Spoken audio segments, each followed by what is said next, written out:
ඉතින් අදත් මං ඉන්නේ ඩුබායි ඉඳලා එන ගමන් අද නම් දවල් ටයිම් එක. ඉතින් ඔයාලට පේනවද මේ දෙපැත්තේ සම්පූර්ණ තියෙන්නේ මෙයාලා ඩෙසර්ට් එකේ වගා කරපු කැලයක්. මේකට කියන්නේ අල් මහා ෆොරෙස්ට් එක කියලා. ෆොරෙස්ට් එක කිව්වට ඉතින් ලංකාව වගේ අර ලොකු ගස් ඉතින් එහෙම මහා ලොකුවට නෑ. නමුත් සම්පූර්ණ මෙහෙට ගැලපෙන ශාක වර්ග වගා කරලා සෑහෙන්න ලොකු ඒරියා එකක මේක වගා කරලා තියෙනවා.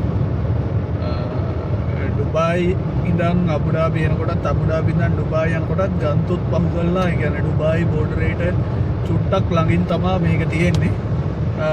ඔයාලත් ඩුබායි යන එන ගමන් මැප් එක බලද්දි පාර විතරක් බලන්න නැතුව පොඩ්ඩක් දෙපැත්ත බැලුවොත් ඔයාලට හොඳට පේනවා සම්පූර්ණ කොළපාරට මැප් එකේ මාක් කරලා තියෙනවා අල් මහා ෆොරෙස්ට් කියලා. ඉතින් ඔහොම තමයි කාන්තාර කොළපාට කරන්න මෙයාලා try කරන්නේ. බලන්නකො කොච්චර ගස් තියනවද කොහොමද ලස්සන කියලා මේ. ඒක මාර වැඩක්. ඉතින් මේ හැම ගහකටම පැය 24ම වතුර දෙන්න පුළුවන් විදිහට වතුර ලයින් මුළු ඒරියා එකේම ලේ කළා. ඒත් එක්කම මේ හැම ගහකටම ස්පෙසිෆික් වෙච්ච QR කෝඩ් එකකුත් එක්ක පොඩි ටැග් එකක් ගහලා තියෙනවා.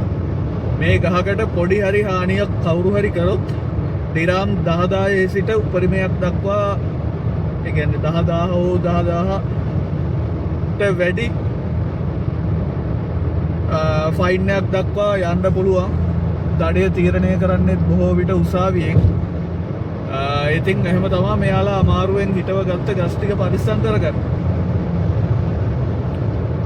ඔයාලා හිතන්නේ මේ ගස් ටික පරිස්සම් කරන්න කී දෙනෙක් වැඩට දාලා ඇද්ද? I think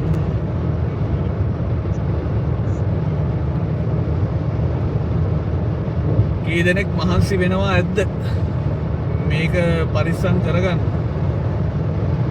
සමහර විට දකුණු පැත්තේ වලට ලස්සනට පෙනෙයි. ඔය පල්ලෙහා පේන ඔක්කොම සම්පූර්ණ ඉතින් කැලෑව තමයි තියෙන්නේ.